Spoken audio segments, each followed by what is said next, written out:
I had a brown recluse fall out of a winter coat onto my granddaughter's lap 2 Christmases ago. She was 4 years old.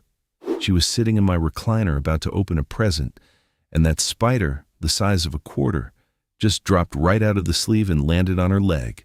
I have never moved faster in my life. We got it off her before it bit her. She did not even understand what was happening, but my hands were shaking for the rest of the afternoon. That night, after the grandkids went home, I sat in that same recliner and I made myself a promise. Whatever spiders were living in my house, they were leaving, and they were not coming back. The problem was, I had already tried just about everything: foggers, traps, contact sprays, the works. I was 60-some years old, and I had been fighting spiders in one house or another for 40 years. And what I figured out over the next few months is that the entire approach I'd been using my whole adult life was wrong. Today, I am going to walk you through 7 specific smells that spiders genuinely cannot stand. Not vague advice, not the same 5 oils every blog post copies from the last one. 7 that have actual research behind them, including one that was tested head-to-head against a synthetic insecticide in a peer-reviewed study and beat it outright. And in the middle of all that, I am going to give you a 3-ingredient spray you can mix up tonight in your kitchen for less than a hardware store impulse buy. That spray is what I keep in a bottle on the shelf above my washing machine year-round, and it is the same one I now hand to my daughter when she moves to a new apartment, because I know it works, and I know it is safe enough to use around her kids and her cat. I am also going to tell you something at the very end about a habit I picked up from my father-in-law, a retired electrician who somehow lived in a 100-year-old farmhouse in southern Ohio without seeing a spider indoors for the last 15 years of his life. That trick costs you nothing and takes about 4 minutes a week. Stick with me until then. It is the piece that ties everything else together. Before I get into any of it, I have to be straight with you about something. I did this the wrong way for a very long time. The first house I owned in the mid-1980s had a stone foundation and a basement that you could feel was a spider neighborhood the moment you walked down the steps. I bought a can of foam-up insecticide every spring, and I would walk around that basement spraying every cobweb I could see, every corner, every floor joist. I figured if I could nuke them out, the problem was solved. By July, the webs were back. By September, there were more spiders than I had ever seen.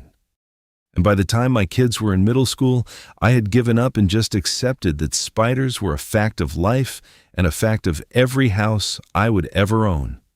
What I did not understand back then is something I want to be straight with you about now.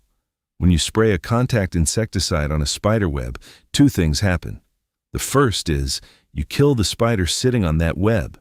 The second is you kill every other little flying insect that happens to land in that web for the next couple of days. And spiders eat little flying insects. That is the only reason they are in your house in the first place. So you have just removed their entire food source, you feel smug about it, and you go to bed. But here's what nobody tells you. New spiders are constantly migrating into your house from outside. They come in through your weather stripping. They come in through your gas line entry point. They come in through the gap under your garage door. They come in on the firewood you carry inside in October. Every fall, a fresh wave shows up. And what they do is find the parts of your house that smell like other spider activity. The webs you sprayed are still hanging there, still emitting that scent signature, and the new wave reads it as a safe place to settle in. You have not solved anything. You have just put down a welcome mat in a different color. The realization that finally changed my approach came from reading research by a chemical ecologist named Andreas Fischer at Simon Fraser University in British Columbia.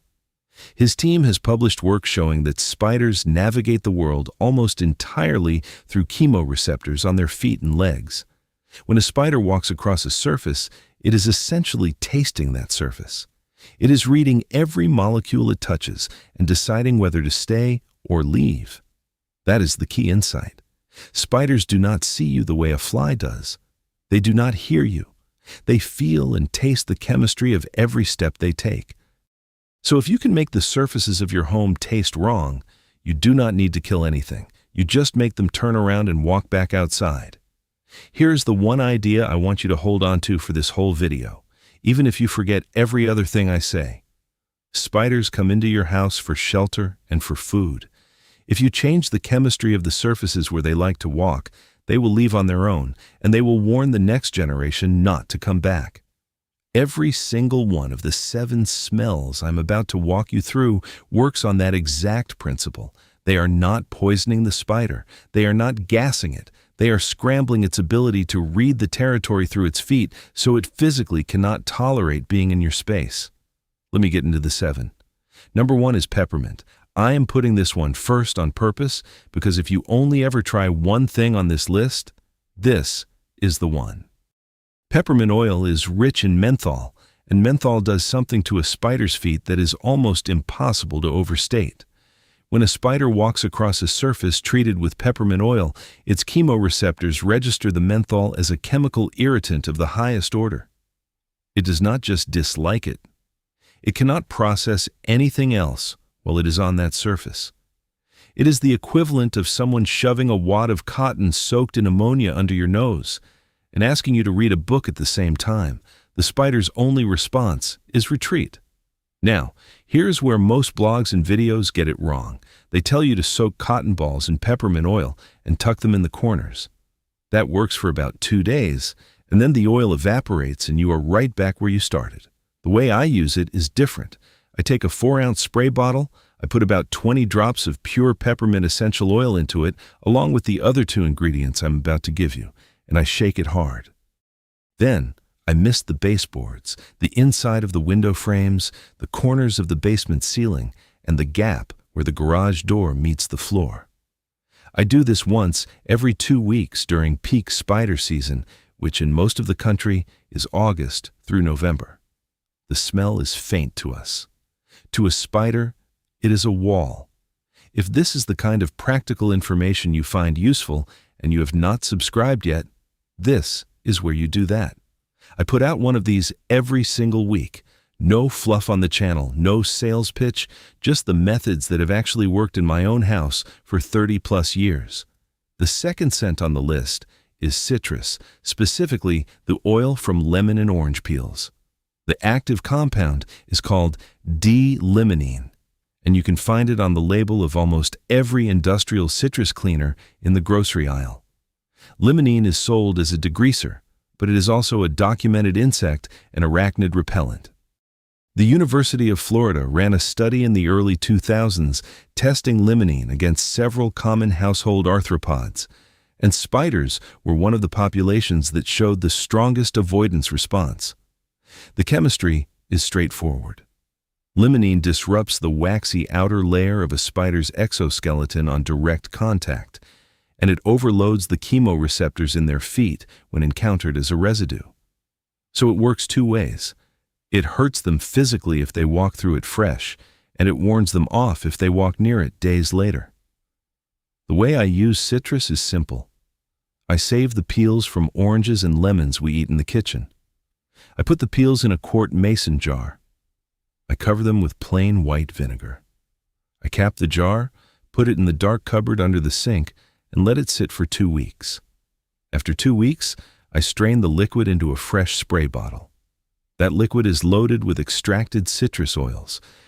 I dilute it 50-50 with water, and I spray it along the same surfaces I treat with peppermint. The peels cost nothing. The vinegar costs $2 a gallon.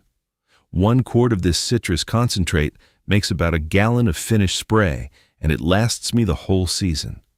Number 3 is eucalyptus. This is the one I mentioned at the start that has been tested against a synthetic insecticide and beat it. Research out of the Pacific Northwest has compared eucalyptus essential oil to a standard pyrethroid spray, applying each one to identical surfaces and introducing multiple species of house spider. The eucalyptus-treated surfaces had a higher retreat rate than the pyrethroid surfaces. Let me say that again. A plant oil you can buy at a health food store outperformed a synthetic insecticide in a side-by-side comparison. The active compound is eucalyptol, also called 1,8-cineol, and it is one of the most potent natural arthropod repellents that science has ever identified. I use eucalyptus the same way I use peppermint, about 15 drops in a 4-ounce spray bottle. I find it works especially well in damp spaces, basements, laundry rooms, the space behind the washing machine, anywhere that has both moisture and clutter. Cellar spiders, the long-legged ones most people call daddy long legs, particularly hate eucalyptus. I had a population of those in the corner of my basement that had been there longer than I had owned the house. 3 weeks of eucalyptus treatment, and they were gone. Have not seen one back in that corner in 4 years. Now, I want to stop here and give you the 3-ingredient spray I have been promising you. This is the recipe that lives in a bottle on the shelf above my washing machine year-round. It costs me about $3 to mix up a fresh batch. Ingredient 1 is 2 ounces of distilled water. You want distilled, not tap. Tap water has minerals and chlorine that will throw off the mix and cut the shelf life of your spray in half. Distilled water is $2 a gallon at any grocery store, and you will use almost none of it. Ingredient 2 is 2 ounces of plain white vinegar from the cleaning aisle, about $1 a bottle. Vinegar does 2 things in this mix. It helps the essential oils disperse evenly through the water instead of just floating on top, and it is itself mildly repellent to spiders because of its acetic acid content. Vinegar on its own is a documented spider deterrent, so this one ingredient is pulling double duty. It is the carrier and it is a weapon. Ingredient 3 is your essential oil, or better yet, a blend. My personal go-to combination is 15 drops of peppermint, 10 drops of eucalyptus, and 5 drops of either tea tree or cedar wood. Total of 30 drops in a 4-ounce bottle puts you right in the safe and effective dilution range, somewhere around 2 to 3%. To mix it, pour the vinegar into the spray bottle first. Add your essential oil drops, cap it, and shake hard for 10 seconds. That distributes the oils into the vinegar evenly. Then, top it off with the distilled water and shake again. Done. Total mix time 2 minutes. Now, here's where I have to be honest with you about something the title of this video might promise that life cannot fully deliver. You are not going to spray this in your house once and never see a spider for the rest of your life. That is not how any repellent on Earth works, including the most aggressive synthetic ones. What you can realistically expect, and what I have seen in my own house, is the indoor spider population dropping to nearly zero within 3 to 4 weeks of consistent application and staying there as long as you keep up a light maintenance schedule. Spray the baseboards once every 2 weeks during fall, once a month during winter and spring, and you will go from finding a spider in the tub once a week to maybe finding one twice a year. That is a massive reduction. One last thing about this spray: always shake it before each use. The oils will separate as it sits, and that is normal. A good 10-second shake right before you spray gets you back to an even mix. Store it in a cool, dark place. Your batch stays strong for about a month. After that, the oils start to oxidize and lose potency. Hold on a second. Quick question for the comments before I keep going. Do you actually know what kind of spider you are dealing with in your house? Brown recluse, common house spider, cellar spider, wolf spider, jumping spider? Drop it in the comments. I read everyone, and I am curious to see the spread, because that affects which of these oils I would lean on hardest. Folks in the South dealing with recluses, peppermint, and eucalyptus are non-negotiable. Folks in the Pacific Northwest dealing with giant house spiders, citrus, and tea tree go to the top of the list. Number 4 is vinegar. I already mentioned it as part of the spray, but it is its own entry on the list because vinegar on its own is a documented spider deterrent. The acetic acid is what is the work. A 50-50 mix of plain white vinegar and water sprayed along window tracks, door thresholds, and basement floors is enough on its own to reduce spider entry by a meaningful margin. The smell fades to humans within an hour. It lingers as a chemical signal to spiders for several days. I keep a dedicated bottle of plain vinegar water by the back door for spot treatments. If I find a single spider somewhere I do not want one, I spray that surface and the surrounding area, and I do not see another one in that spot for weeks. Number 5 is tea tree oil. Tea tree oil is rich in a compound called terpenen-4-ol, and it is a heavy hitter against spiders, ants, and several other household pests. It has a sharp medicinal smell that some people find off-putting, so I tend to use it more sparingly than peppermint. 5 to 10 drops in a 4-ounce spray bottle alongside one of the other oils is plenty. The combination of tea tree and peppermint is one of the most effective dual blends I have tested in my own house. If I had to recommend a single 2-oil mix for someone who only wanted to buy 2 bottles, it would be peppermint and tea tree, in that order. A note on safety with tea tree oil. It is toxic to cats and dogs if they ingest it directly or if it is applied to their skin in concentrated form. The dilution we are talking about here, a few drops in a sprayed wall, is not going to harm a pet that walks across the floor afterwards, but do not spray it directly on bedding, pet beds, or food bowls. Common sense. I have a dog and a cat, and I have used tea tree in my house for years with 0 issues, but I am careful where I aim the bottle. Number 6 is cinnamon. Cinnamon contains a compound called cinnamaldehyde, which is both an insect repellent and a mild contact toxic compound for many arthropods. Cinnamon is unusual on this list because the most effective form is not actually the essential oil. It is the ground spice itself, sprinkled in thin lines along entry points. I keep a cheap jar of ground cinnamon, the kind you can buy in bulk for a couple of dollars, and every fall, I sprinkle a thin line along the threshold of the basement door, the gap behind the dryer where the vent comes through the wall, and the back of the cabinet under the kitchen sink. Spiders do not cross it. Their feet pick up the cinnamaldehyde, and they turn around. The line stays effective for about a week, or until you vacuum it up, whichever comes first. A side benefit of cinnamon is that it also deters ants, silverfish, and several types of beetle. So you are getting a multi-pest defense out of a $3 jar of grocery store spice. That is the kind of return almost nobody talks about because there is nobody selling it. Number 7, and this is the one I want you to pay close attention to, is cedarwood. Cedarwood oil contains a compound called cedrol, and cedrol is one of the most effective natural arthropod repellents in entomological literature. The reason it works so well on spiders specifically is that it disrupts not just their chemoreceptors, but also their pheromone signaling. Spiders use pheromone trails to communicate with each other, to find mates, and to mark territory. Cedrol scrambles those signals. A house treated with cedarwood oil becomes, from a spider's perspective, a place where no other spider has ever lived and no other spider ever will. That is a powerful psychological barrier. I use cedarwood 2 ways. I add it to my spray mix at a rate of about 10 drops per 4-ounce bottle, and I keep cedar blocks in my closets and dresser drawers. The same cedar blocks people use to repel moths are nearly as effective against spiders. A pack of cedar blocks at any home improvement store runs about $10 for a dozen blocks, and they last for years. I sand them lightly every 6 months to expose fresh wood, and that refreshes the cedrol release. Now, I want to take a step back and talk about a few patterns I see all the time when folks email me about spiders. None of this is meant as criticism. I made every one of these mistakes myself before I knew better.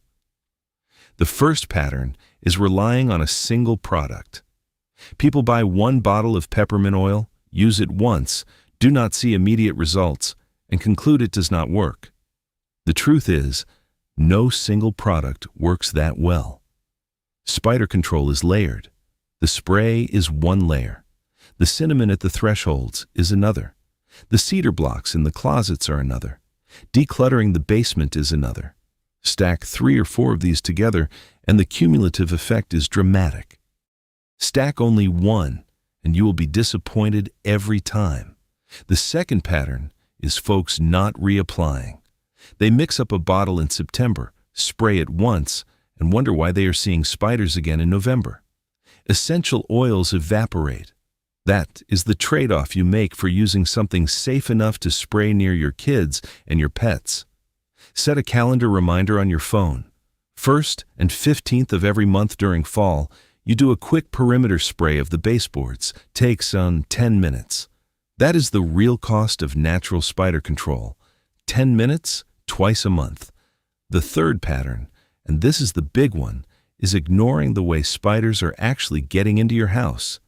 You can spray yourself into oblivion, and it will not matter if you have a 1/4-inch gap under your garage door, a tear in the screen on your basement window, and a stack of firewood leaning against the side of your house. Spiders walk in through those entry points. The spray slows them down. Sealing the entry points stops them. Walk your foundation this weekend with a flashlight. Look at every gap where a pipe enters the house, every place the siding meets the foundation, every threshold. Anywhere you can slide a credit card through is a spider highway. Use steel wool stuffed into the gap and seal over it with a bead of exterior caulk. Few dollars, one afternoon, permanent. The fourth pattern is what I call clutter blindness. Spiders need somewhere to hide during the day. If your basement is a maze of cardboard boxes and stored items, you are giving them 1,000 hiding spots. The single most effective thing I did in my own basement was switching from cardboard boxes to clear plastic totes. Cardboard absorbs moisture, attracts the silverfish and earwigs that spiders eat, and provides perfect spider real estate.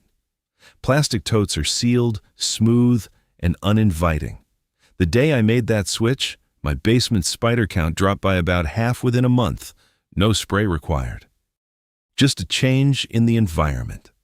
Now here's the bonus tip I promised you at the very beginning of this video. This is the one I learned from my father-in-law, the retired electrician who lived in that old Ohio farmhouse without seeing a spider indoors for the last 15 years of his life. The trick has nothing to do with any of the oils I have just walked you through. It is something you do once a week, and it takes about 4 minutes. You vacuum the corners of your ceiling, every room, every week. That is it. That is the whole trick. Here is why it works. Female house spiders lay egg sacs in the dark corners of ceilings because those corners are warm, dry, and undisturbed.